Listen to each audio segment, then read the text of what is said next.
Hello students. आज हम lecture लेकर ऑब्जेक्ट ओरिएंटेड प्रोग्रामिंग विथ जावा को लेकर हम फिर आपके सामने हैं और इसी के बारे में डिस्कशन करेंगे कि जावा का जो सिलेबस है उसको कवर करते हुए हम जावा के बारे में आपको अभी बेसिक जावा के बारे में बता दिया था। उसके जो वर्जन्स थे उनके बारे में मैंने बता दिया था आपको। फिर जावा के जो ऊप्स का कंसेप्ट था, जो जितने सारे ऊप्स के कॉन्सेप्ट में आते हैं उनके बारे में मैंने बता दिया था। तो इन सारी चीज़ों के बारे में जिक्र मैंने किया था और आपको बताया था। रही एक प्लेटफॉर्म में जो लास्ट एक सिलेबस के अकॉर्डिंग है, सिलेबस के अकॉर्डिंग जो आपको कवर करना है, एक प्लेटफॉर्म दिया गया है इक्लिप्स और आईडीई। आईडीई क्या है उसके बारे में आपको बताना है कि आईडी जो है इंटीग्रेटेड डेवलपमेंट आपका इन्वायरमेंट है। और जो इन्वायरमेंट जो आपका कह सकते हैं कि इसकी जो क्रिएटिविटी है, जो एक प्रोग्रामिंग और जो इक्लिप्स है वो एक क्या कहा जाता है कि हम जावा प्रोग्राम उसमें लिखा जाता है इक्लिप्स में।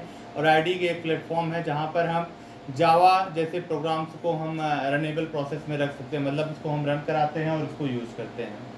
और बात कर सकते हैं कि जावा के फीचर्स का। जावा के फीचर्स में क्या होता है कि हम जावा के फीचर्स में हम बहुत सारी चीज़ें डेवलपमेंट करते हैं, बहुत सारी चीज़ें हम जानते हैं जिस पे जावा का जो प्लेटफॉर्म होता है वो बड़ा बेहतर रिस्पॉन्स करता है।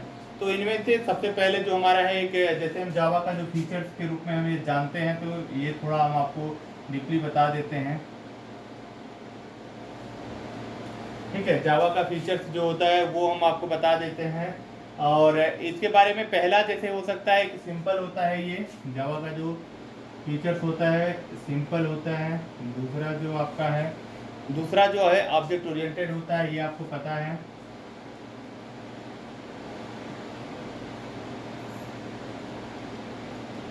तीसरा जो है आपका ऑब्जेक्ट ओरिएंटेड के अलावा नेटवर्क सेवी होता है, जिसमें हम बता सकते हैं, अभी सबके बारे में थोड़ा बहुत हम आपको बताएंगे।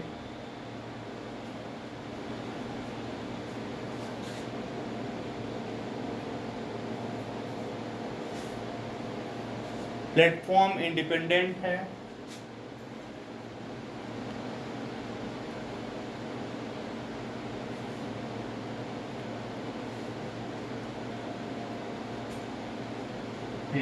सिंपल ऑब्जेक्ट ओरिएंटेड नेटवर्क सेवी आपका है, प्लेटफॉर्म इंडिपेंडेंट है, रोबस्ट है।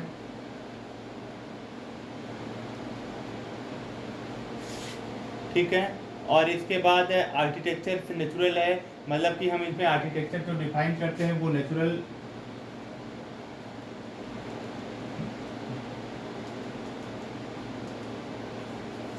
और कह सकते हैं कि ये मल्टी थ्रेडेड होता है, हाई परफॉर्मेंस प्रोवाइड करता है और ये पोर्टेबल होता है, बहुत सारी चीज़ें होती हैं।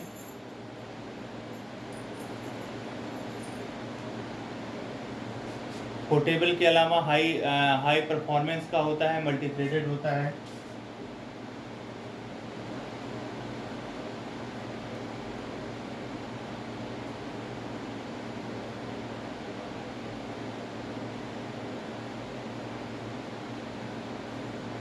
तो ये जावा के जो फीचर्स हैं, फीचर्स का मतलब होता है कि जावा में इतने अच्छे बेहतर तरीके से इन बेसिक जो फीचर्स होते हैं इनके द्वारा हम क्या करते हैं, जावा को एक बेहतर सिंप्लीफाई कर सकते हैं और उनको एक इजीली वर्ड में हम समझा सकते हैं। तो ये उसके फीचर्स होते हैं जिनके द्वारा हम इन चीज़ों को डेवलपमेंट करते हैं, जावा के प्रोग्राम को डेवलप कर पाते हैं। बात आती है कि जैसे सिंपल है, ऑब्जेक्ट ओरिएंटेड है, ये आपको पता है कि ऑब्जेक्ट ओरिएंटेड प्लेटफॉर्म जावा के रूप में काम करता है। इसके अलावा नेटवर्क सेवी है। नेटवर्क सेवी का मतलब जो नेटवर्क को कंज्यूम करता है, नेटवर्क एक दूसरे को सर्वाइव करता है, एक दूसरे को ये कह सकते हैं कि जो हम designed width of the interrupted of जो साइन करता है उन चीज़ों को ये नेटवर्क के लिए प्रोटोकॉल और जो बहुत सारी चीज़ों को ये सर्वाइव कर देता है और नेटवर्क को कम्युनिकेट करता है, जिसके द्वारा हमारा एक प्लेटफॉर्म दूसरे इंडिपेंडेंट जो फंक्शंस होते हैं उनको ये परफॉर्मेंस करने के लिए नेटवर्क सेवी का यूज़ किया जाता है। मतलब हम कह सकते हैं कि जिसमें हम प्योर ऑब्जेक्ट ओरिएंटेड लैंग्वेज का यूज़ करते हैं और जिसके द्वारा हम आपके कोई भी प्रोग्रामिंग या कोई भी इन चीज़ों को बेहतर बनाने के लिए हम नेटवर्क सेवी का यूज़ करते हैं। जैसे हमारा कोई प्लेटफॉर्म पर हम रन करा रहे हैं तो नेटवर्क और इंटरनेट का कम्युनिकेशंस होता है और बहुत सारे फीचर्स के, या हमारे जो प्लेटफॉर्म होते हैं, इक्लिप्स होता है, जेडीके प्लेटफॉर्म जिन पर हम रन कराते हैं प्रोग्राम को, तो उन चीज़ों के बारे में हम चर्चा करते हैं, उनको हम यूज़ करने की कोशिश करते हैं, तो वो हमारे लिए ज़्यादा ज़रूरी हो जाता है। परफॉर्मेंस इंडिपेंडेंट बताया मैंने कि परफॉर्मेंस इंडिपेंडेंट ये purely object oriented programming language में होता है, ठीक है। और ये अब आपका रोबस्ट होता है, जिसके द्वारा हम रोबस्ट का मतलब जान सकते हैं कि जो general full of the preference of software application, मतलब कि ये सॉफ्टवेयर एप्लीकेशन को बेहतर चलाने के लिए ये जावा प्लेटफॉर्म यूज़ किया जाता है। आर्किटेक्चर नेचुरल, जो आर्किटेक्चर यहाँ पर यूज़ किए जाते हैं उनके बारे में दिया गया है। पोर्टेबल होता है, हाई परफॉर्मेंस होता है, मल्टी थ्रेडेड होता है। बहुत सारी ऐसी चीज़ें होती हैं जिनके द्वारा इन सारी चीज़ों को हम यूज़ किया जा सकता है, और चीज़ों को परफॉर्मेंस के तौर पे देखा जा सकता है, ठीक है। तो ये हमारे पास ये जो सिलेबस के अकॉर्डिंग जो दिया गया है उनमें से एक है इक्लिप्स आपका आईडीई।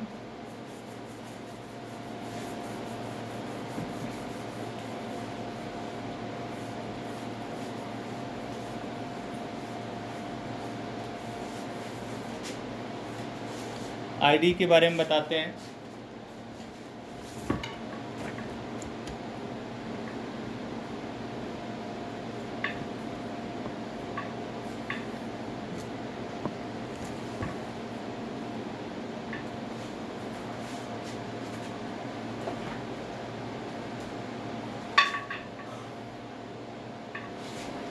आईडी का मतलब पहले बता दें। आईडी, जो आपका आईडी है ये हमारे पास इंटीग्रेटेड डेवलपमेंट इंटर एनवायरनमेंट है।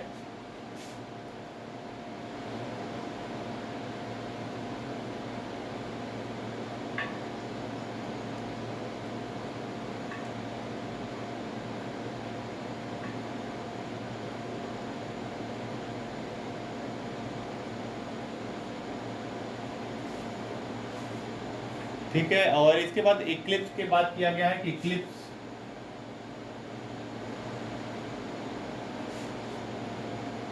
तो इक्लिप्स के बारे में बात किया जाए तो इक्लिप्स हमारा क्या है। इक्लिप्स के बारे में, Eclipse is IDE integrated use of computer programming, मतलब इक्लिप्स में जो हम प्रोग्राम बनाते हैं वो आईडी प्लेटफॉर्म के द्वारा हम कंप्यूटर के प्रोग्रामिंग को यूज़ किया जाता है। जो हमारे पास जावा की प्रोग्रामिंग होती है वो हम इक्लिप्स में लिखते हैं और आईडी प्लेटफॉर्म के जरिए उसको प्रोग्राम को हम रन कराते हैं। तो हमारे जो इक्लिप्स है वो हमारे लिए हम कह सकते हैं कि Eclipse is the ID used in computer programming, ठीक है। It contain in the base of work place, मतलब हम कह सकते हैं कि वर्क स्पेस जो होता है एक प्रोग्रामिंग कंटेंट के बारे में वो एजुकेशनल होता है। और इसमें द्वारा जो हमारे पास कह सकते हैं कि सिस्टम में जो Eclipse really of the best ID from the Java development, मतलब आईडी इक्लिप्स जो होता है वो हमारे लिए सबसे बेस्ट आईडी का जावा डेवलपमेंट करने के लिए यूज़ किया जाता है। मतलब कि इक्लिप्स जो होता है एक हमारे लिए, जो इक्लिप्स के बारे में जाना जाता है, इसमें जावा प्रोग्राम को राइट किया जाता है, मतलब राइट ए जावा प्रोग्राम कह सकते हैं। इक्लिप्स का मतलब होता है राइट ए जावा प्रोग्राम। और जो हमारे पास होता है इक्लिप्स के बारे में, जो इक्लिप्स इज द रियली कहा जाता है, it is the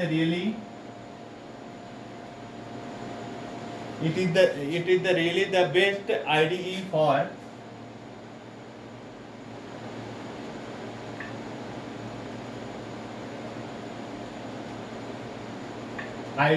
for Java development.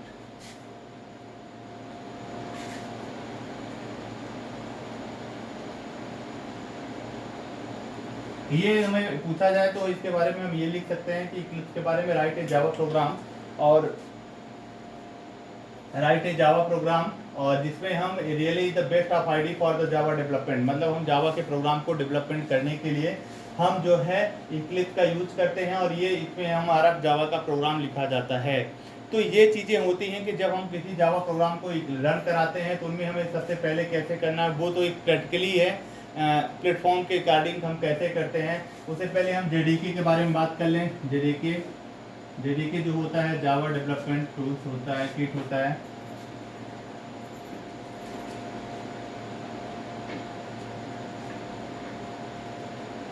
तो जावा डेवलपमेंट किट का जो होता है वर्जन आया था, जो माना जाता है कि इक्लिप्स जो है 1995 में लॉन्च किया गया था। माइक्रोसॉफ्ट सिस्टम जेम्स गोसलिंग के द्वारा ये लॉन्च किया गया था। तो इसके बारे में मैंने बताया कि ये जेम्स गोसलिंग ने सन माइक्रोसॉफ्ट जो आपका माइक्रो सिस्टम था उसके द्वारा इन्होंने लॉन्च किया था 1995 में। तो ये जो हमारे पास ये जो इनका था एक वर्चुअल मशीन, और क्लास में जो लाइब्रेरी थी उसको भी ये इन्होंने डेवलपमेंट किया था। मतलब कह सकते हैं कि वर्चुअल मशीन पर जो प्रोग्रामिंग की गई उसको चीज़ को डेवलपमेंट करने के लिए हम इसका यूज़ करते हैं, वर्चुअल मशीन का। तो मतलब हम कह सकते हैं कि 1995 में सन माइक्रो सिस्टम के द्वारा जो यूज़ किया गया था जेम्स गोसलिंग के द्वारा, जो हमारे पास जेडीके का वर्जन था उनमें से 1.42 जिसे डेवलपमेंट के लिए जाना जाता था, उसमें आईडी का डेवलपमेंट किया गया, जहाँ पर हम बेसिक जावा के प्रोग्राम को रन कराते हैं। बेशक अब ये चीज़ें हम आपको, ये तो आपकी थ्योरेटिकल चीज़ें हैं, ये रियली जानना ज़रूरी हो जाता है कि इक्लिप्स क्या होता है या कौन सी चीज़ें हैं या इनके बारे में हम क्या काम करते हैं। लेकिन रियली जो इन चीज़ों के बारे में हमें जानना है वो एक प्रैक्टिकली चीज़ों को जानना है, हमें सिस्टम पे प्रोग्राम रन कराने हैं, उन न्यू प्रोजेक्ट आप क्रिएट को करना है। जैसे हमें कोई भी फंक्शन पे जेडीके या कोई चीज़ें जाती, पहले देखो जावा प्रोग्राम का आने की ज़रूरत क्या पड़ी। जब हम जावा के प्रोग्राम को हम प्लेटफॉर्म करते थे, उसको लिखते थे, कंपाइल कराते थे, रन कराते थे, इसके बाद आउटपुट आता था, एरर आता था, कोई भी प्रॉब्लम होती थी तो उनको हम फिर से रिजोल्व करते थे, फिर कंपाइल एरर कराते थे। लेकिन इन सब चीज़ों को छोड़ दिया जाए तो हमारे लिए जो ये क्लिप जो हमारे के लिए जावा प्लेटफॉर्म हमारे लिए बना, वहाँ पर हम एक ही सिस्टम पर सारी चीज़ों को आसानी के साथ पोर्टेबल या बना सकते हैं, आसानी के साथ उसको रन करा सकते हैं। तो ये हमारे लिए सबसे बेस्ट है और आईडी फॉर्म जावा डेवलपमेंट के लिए बनाया गया और उसके लिए हम इन चीज़ों को यूज करते हैं। ठीक है, तो इसमें जो आपके अकॉर्डिंग कहा जाए तो इन सब चीज़ों के लिए जो डेवलपमेंट है, इन सब चीज़ों के बारे में आपको बेहतर तरीके से आप सीख लीजिएगा, बेहतर तरीके से जान लीजिएगा, और इन चीज़ों को प्रैक्टिकली हम आपको दिखाएंगे कि बेसिक जावा के प्रोग्राम को कैसे रन कराया जाता है, जावा के प्रोग्राम को कैसे पाथ, जैसे उसमें क्या होता था, हम नाम देते थे किसी भी प्रोग्राम को, ये मुझे करना होता था तो उस प्रोग्राम को हम बेसिक नाम देते थे, उस पैफ्लोर ऑफ जो प्रोग्रामिंग लैंग्वेज होती थी उस नाम दिया जाता था कि ये मनीष के नाम से ये प्रोग्राम बनाया जा रहा है, कि सुशील के नाम से, किसके नाम से ये बनाया जा रहा है, उन चीज़ों को लेकर वो उन चीज़ों को बताया जाता था। लेकिन जावा में भी वही काम करना होता है। पहले तो आपको न्यू प्रोजेक्ट में जिस प्रोजेक्ट पर आपको काम करना है उसके नाम आपको क्रिएटिविटी लिखनी पड़ती है, उस पाथ के द्वारा उन चीज़ों को भी वो प्रोग्राम को इंटीग्रेटेड या ऑब्जेक्ट ओरिएंटेड के जो स्ट्रक्चर्स होते थे उनके द्वारा इनको डेवलपमेंट किया जाता था। तो प्रोग्रामिंग लैंग्वेज का जो कंसेप्ट रहा है वो एक अलग तरीके से कंसेप्ट रहा है, अलग तरीक़ों से यूज किया जाता है और अलग चीज़ों का यूज़ किया जाता है। कहा जाता है जो आपका पहला चैप्टर था उनमें सबसे बेसिक चीज़ें ये थी कि इक्लिप्स क्या होता है, इक्लिप्स का यूज़ क्या होता है और इन चीज़ों के बारे में आपको पढ़ना था। तो ये हम आपको बेसिक बता दिए। ये पहले यूनिट की लास्ट चैप्टर था, ऊप्स का कंसेप्ट था, टाइप ऑफ जो था जावा के बारे में, ये हमने आपको बता दिया है। ठीक है, और इसके बाद नेक्स्ट जो यूनिट है आपको, वो उस यूनिट में हम आपको बताने वाले हैं कि उनमें और क्या क्या चीज़ें होती हैं। बेसिक जो इंट्रोड्यूस कराना था वो हमारे लिए ज़्यादा ज़रूरी हो जाता है कि ऑब्जेक्ट क्या होता है, क्लास क्या होता है, बाकी ओप्स के कंसेप्ट क्या होते हैं उनके बारे में हमको बताना था आपको, हमने उसको बता दिया। और इसके बाद आपको क्लास के बारे में बताना, फिर आपको अब डाटा क्या होता है, डाटा टाइप क्या होते हैं, वेरिएबल क्या होते हैं, कांस्टेंट क्या होते हैं, और उनमें से बहुत सारी चीज़ें को आपको भी बताना है, उनको यूज कैसे होता है उनके बारे में हमें आपको जानना है कि वेरिएबल क्या होता है, क्लास क्या होता है, इन चीज़ों को एक एक करके आपको समझाना है और इन चीज़ों को जानना है। ठीक है, तो अब जो सेकेंड यूनिट है, सेकेंड यूनिट में कौन कौन सी चीज़ें हैं वो आपको बता देता हूँ कि वो आपको पढ़नी है और वो चीज़ें आपको बेहतर तरीके से जाननी है। अभी तक जो आपने पढ़ा है, अभी तक आपने जो पढ़ा है उनमें से ऑब्जेक्ट क्या होता है, ऑब्जेक्ट का रेफरेंस क्या होता है, फिर इसके बाद ओप्स के जो कंसेप्ट होते थे उनके बारे में आपने पढ़ा, क्लास क्या होता है, ऑब्जेक्ट क्या होता है, इनहेरिटेंस क्या होता है, पॉलीमॉर्फिज्म क्या होता है, ठीक है, इनकैप्सुलेशन क्या होता है, इनहेरिटेंस क्या होता है, इन सारे चीज़ों के बारे में आपने पढ़ा। अब आपको सेकेंड वाली जो चैप्टर्स है उनमें है लैंग्वेज कंस्ट्रक्ट। तो लैंग्वेज कंस्ट्रक्ट में क्या क्या चीज़ें आपको पढ़नी है वो चीज़ें मैं अब रफली बताता हूँ कि variable, what is the variable, variable के बारे में आपको डिफाइन करना है, टाइप एंड उसके टाइप्स के बारे में बताना है कितने टाइप के वेरिएबल्स होते हैं। फिर हमारे पास डाटा टाइप्स होते हैं, डाटा टाइप्स के बारे में आप जानते हैं, प्रिमिटिव नॉन प्रिमिटिव के बारे में आपने पढ़ा है, शुरू से डाटा स्ट्रक्चर आपने पढ़ा है तो इसके बारे में आप तो जानते हो। लेकिन बेसिक चीज़ें होती है कि प्रोग्रामिंग में वो उनका यूज़ क्या है, मतलब कि प्रोग्रामिंग में हम इन चीज़ों को कैसे यूज़ करते हैं, कैसे इसको बताते हैं। फिर ये जो टाइप एंड डिक्लेरेशन जो आपका था, टाइप ऑफ डिक्लेरेशन जो डाटा टाइप होते हैं उसके बारे में बताना, फ्लोटिंग पॉइंट क्या होती है, ठीक है, डाटा कंट्रोलर क्या होता है आपका, या डाटा को जो कैरेक्टरिस्टिक्स होता है बुलियन का उनके बारे में आपको बताना है, और ऑल ऑपरेटर के बारे में बताता है, इटरेशन से बताने हैं। फिर आपको चला जाए मतलब कि फिर हम ऑपरेटर के बाद स्टेटमेंट को पढ़ाना है, जो आपके लिए ज़्यादा ज़रूरी है। मेन प्रोग्रामिंग का जो कंसेप्ट है वो स्टेटमेंट पर काफ़ी चलता है। तो जो आप जानते होंगे, लूप का नाम सुना होगा, फॉर लूप, ये सब, इटरेशन, जंप, बहुत सारे ऐसे लूपिंग के बारे में बेसिक चीज़ें आपने पढ़ा होगा। अभी आपने सी में लूप को कंसेप्ट में क्लियर किया होगा, तो वो अभी इसमें भी, जावा में भी हम आपको लूप के बारे में बताएंगे कि वो लूप में कौन कौन सी जावा प्रोग्रामिंग में लूप की ज़रूरत पड़ती है, क्यों क्यों पड़ती है, इसकी भी चीज़ें बता देते हैं। तो हम डिस्कशन जिन चीज़ों पे करेंगे वो वेरिएबल होता है, वेरिएबल किस चीज़ के लिए प्लेटफॉर्म बनाता है, क्लाउड, इसके टाइप, डाटा टाइप क्या होते हैं, उनके बारे में डिस्कशन कर लेते हैं। तो ये जो आपके सिलेबस के अकॉर्डिंग हम उस चीज़ों को कवर करते हैं और उसको बताते हैं, ठीक है।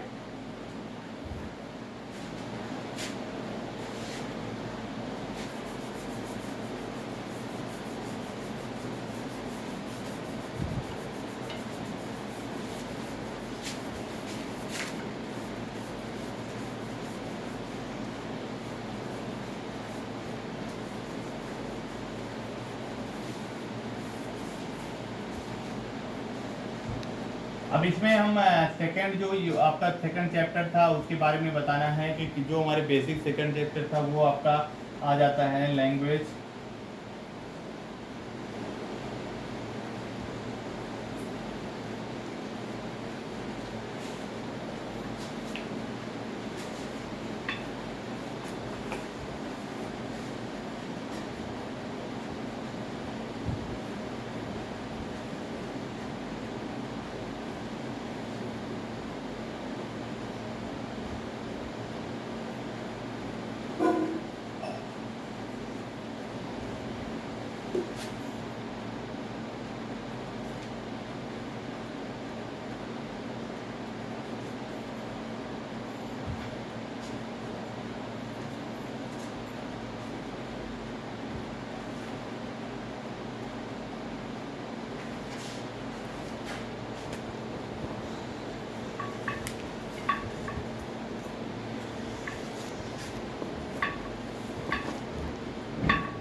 तो अब जो डिस्कशन करना है हमको वेरिएबल के बारे में बताना है। वेरिएबल क्या होता है, वेरिएबल के बारे में आपने सुना होगा कि जो वेरिएबल जो नेम होता है, start of the with the letter of का होता है, डॉलर सिंबल या जो अंडर स्कोर्स होते हैं उनके द्वारा इनको स्टार्ट किया जाता है। Number can not B reserved word of the keyword, मतलब कि वह किसी भी रिजर्व्ड कीवर्ड के द्वारा यूज़ किया जाता है। तो ये जो वेरिएबल्स यूज़ किए जाते हैं वो प्रोग्रामिंग जावा के लिए कौन कौन से वेरिएबल्स हमारे लिए ज़रूरी हो जाते हैं, कौन सी चीज़ें हमारे लिए ज़रूरी हैं, क्या चीज़ें हमारे लिए इंटरफेस करती हैं, क्या चीज़ें नहीं करती हैं। तो हम कह सकते हैं एक तरीके से जो वेरिएबल की डिफिनीशन के अकॉर्डिंग हम कह सकते हैं कि इनमें क्या चीज़ें यूज़ की जाती हैं, क्या नहीं की जाती हैं। तो ये आपके लिए ज़्यादा ज़रूरी हो जाता है।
देखिए, कॉन्स्ट्रक्टर के भी यूज़ में जो आता है वेरिएबल का नाम जो हम देते हैं वेरिएबल के लिए जो होता है वो identifiers of the refers in the name of variable. तो जो आइडेंटिफायर्स होते हैं वो रिफ़र करते हैं वेरिएबल के नेम को, ठीक है।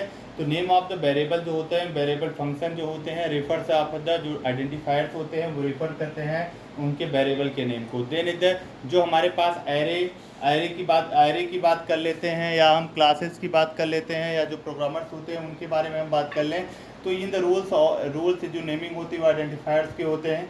तो हम कह सकते हैं कि the reserved word can be used of identifiers name.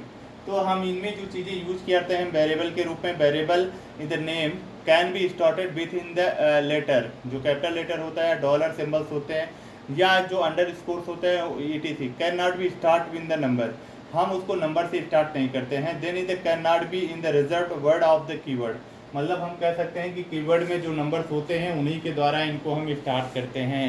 तो जैसे हम कह सकते हैं कि नेम ऑफ जो कांस्टेंट होते हैं वो कैसे होते हैं, नेम ऑफ वेरिएबल हमें आइडेंटिफाई करना होता है तो वो कैसे डिक्लेयर किए जाते हैं। तो जैसे हमें क्या होता है कि वेरिएबल की डिक्लेरेशन कैसे होनी होती है, तो वेरिएबल का यूज़ क्या होता है, जब हम जावा के प्रोग्राम्स बनाते हैं उनमें से हमें किसी चीज़ के लिए डिक्लेयर करना होता है, जैसे सिंटैक्स के वेरिएबल को डिक्लेयर करना होता है, तो वो हम कैसे यूज़ करते हैं। जैसे डाटा टाइप लिखा जाता है उन सारी चीज़ों को, तो वेरिएबल को डिक्लेरेशन में यूज़ किया जाता है, डिक्लेरेशन में उसका नाम दिया जाता है। जैसे हम कह सकते हैं कि जो एग्जाम्पल के तौर पे देख सकते हैं, तो बहुत सारे वेरिएबल्स को हम जैसे यूज़ करने के लिए नाम दे देते हैं, जैसे नंबर 1 दिया गया, वेरिएबल 1 2 ऐसे दिया जाता है। आपके वेरिएबल के जो नेम दिए जाते हैं उसके अकॉर्डिंग इन चीज़ों को यूज़ किया जाता है। तो कहने का मतलब ये होता है कि जो वेरिएबल के डिक्लेरेशन होते हैं वो क्या होते हैं, उनका यूज़ कैसे होता है।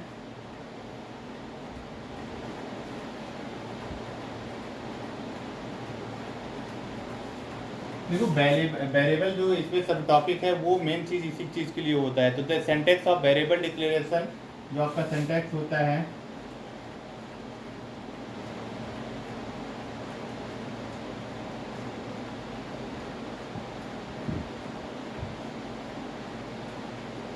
जो सिंटैक्स के वेरिएबल यूज किए जाते हैं उनमें क्या होता है कि देन द डाटा टाइप, ये पहले डाटा टाइप का यूज किया जाता है, then is the variable name.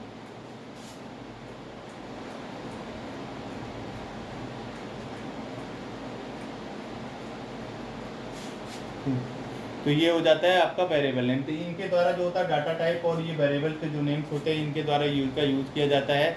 तो जैसे एग्जाम्पल के बारे में दिया जाता है इंटीजर्स नेम,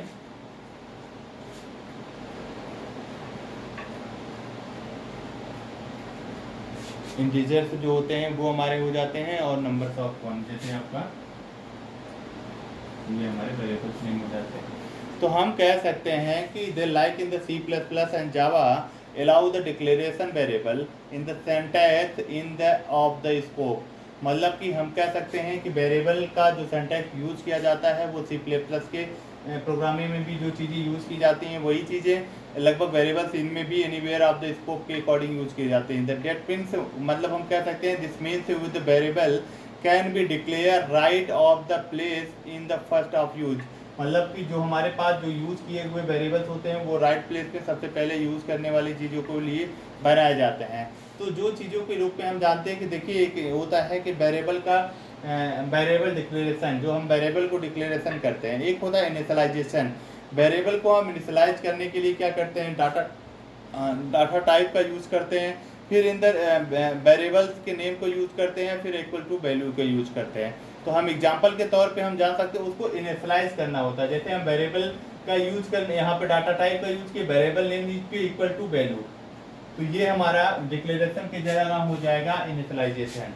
तो मतलब कि वेरिएबल को इनिशियलाइज करने के लिए हम इनका यूज करते हैं। तो एग्जाम्पल के तौर पर हम उसको इनिशियलाइजेशन क्यों यूज करते हैं, तो उनमें हमारे पास क्या चीज़ों का अंतर होता है। तो उनमें हम आपको बता देते हैं कि जैसे आपका डबल डाटा टाइप हो गया, डबल करने के लिए नंबर ऑफ 2 इक्वल टू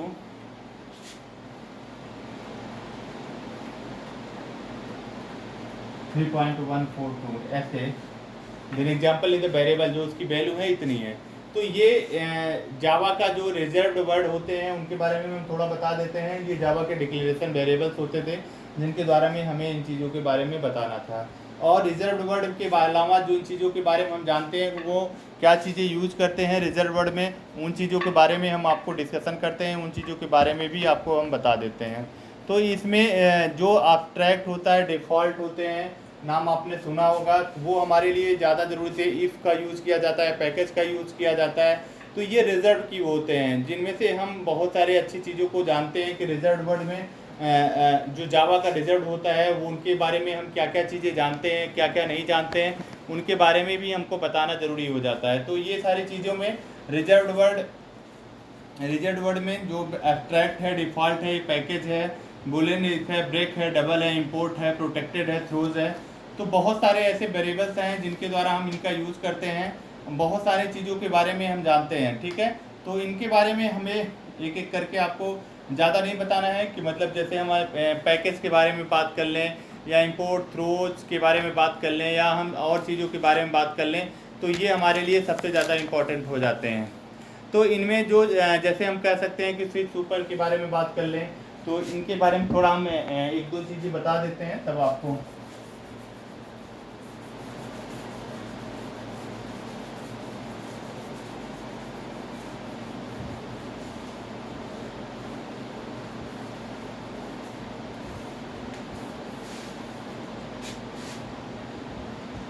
तो इनमें से जैसे रिजर्व जावा के रिजर्व कीवर्ड के बारे में बात हो,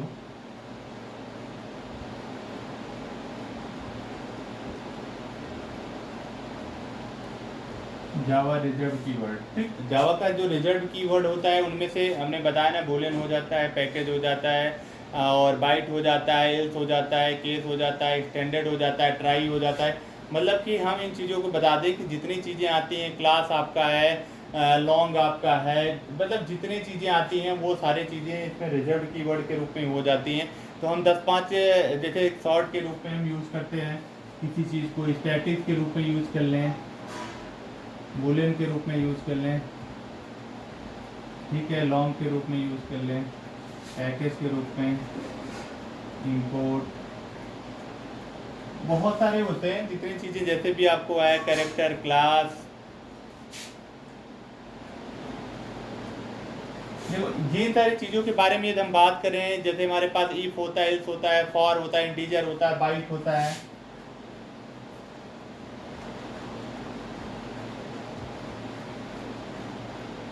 तो बहुत सारे टीसी हैं। जैसे हम कह सकते हैं कि इन चीज़ों के बारे में हम क्या चीज़ें डेवलपमेंट करना चाहते हैं।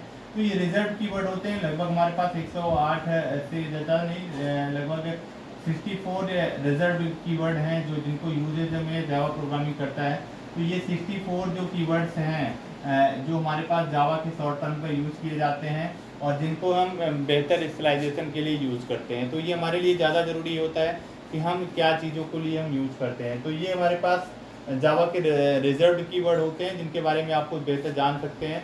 तो इनके बारे में हम आपको आसानी के साथ बेसिक कंसेप्ट के बारे में हम आपको समझा दे रहे हैं।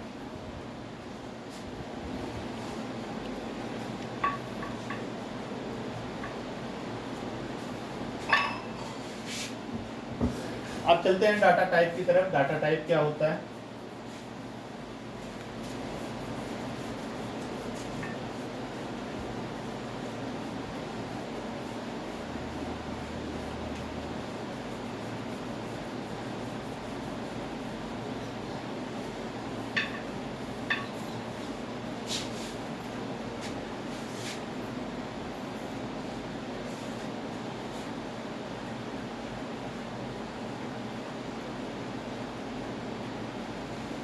डाटा टाइप से होते हैं जो डिफरेंस ऑफ वेरिएबल्स के अकॉर्डिंग डाटा टाइप में क्या क्या चीज़ें आती हैं। तो जावा का जो डाटा टाइप होता है, दो टाइप का होता है। वो डाटा टाइप आपको बता दें कि एक होता है आपका प्रिमिटिव डाटा टाइप, एक होता है क्लास टाइप का। मतलब हम जैसे कह सकते हैं कि ये हमने पढ़ा है basic of the Java in the programming में लैंग्वेज में, is the many built of in the data type. तो दो तरीके से हम डाटा टाइप को यूज़ किए हैं। एक हो जाता है आपका बिल्ट इन फंक्शन में जब यूज़ करते हैं, तो एक हो जाता है प्रिमिटिव।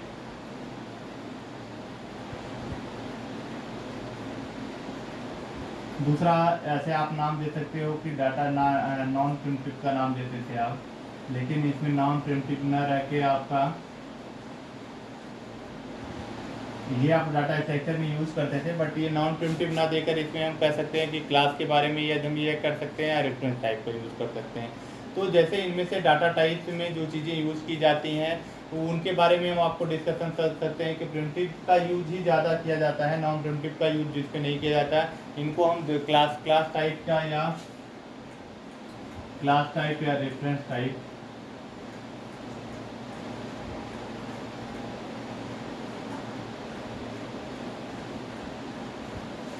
इसके बारे में इन पर जिक्र किया जाता है। तो प्रिमिटिव टाइप डाटा टाइप क्या होता है? प्रिमिटिव में जावा प्रोग्रामिंग के लैंग्वेज में जो डिफाइन करने वाली जो एट प्रिमिटिव डाटा टाइप्स होते हैं, मैं 8 प्रिमिटिव डाटा टाइप्स के बारे में बता देता हूँ, ये आपके लिए ज़्यादा ज़रूरी है, वही चीज़ आप जानते रहिएगा। और जो हमारे पास प्रिमिटिव डाटा टाइप्स होते हैं उनके बारे में जिक्र किया जा रहा है। तो प्रिमिटिव डाटा टाइप हमारे क्या क्या होते हैं, जैसे इसमें होता है एक लॉजिकल होता है, बूलियन, इनका नाम हो जाता है आपका बूलियन फंक्शन भी एक होता है। देखिए मैंने बताया था ना कि लॉजिकल होता है आपका, इसके बाद टेक्सचुअल होता है, इंटीग्रेटेड होता है, इंटीग्रल होता है, फ्लोटिंग पॉइंट होता है, तो ये सारे होते हैं। इनके बारे में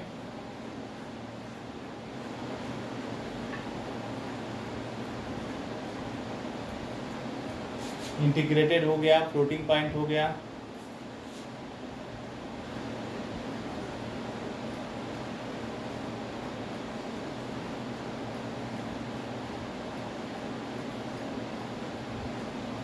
देखिए फ्लोटिंग पॉइंट हो गया।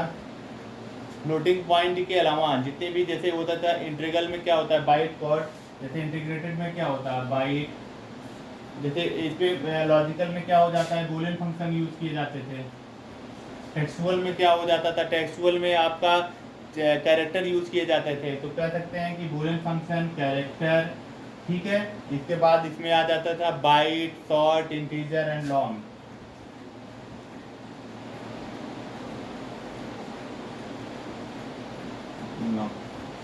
अब फ्लोटिंग पॉइंट में जो चीज़ें आती थी, फ्लोटिंग पॉइंट के बारे में हम बता देते। फ्लोटिंग पॉइंट में डबल एंड फ्लोट आता था।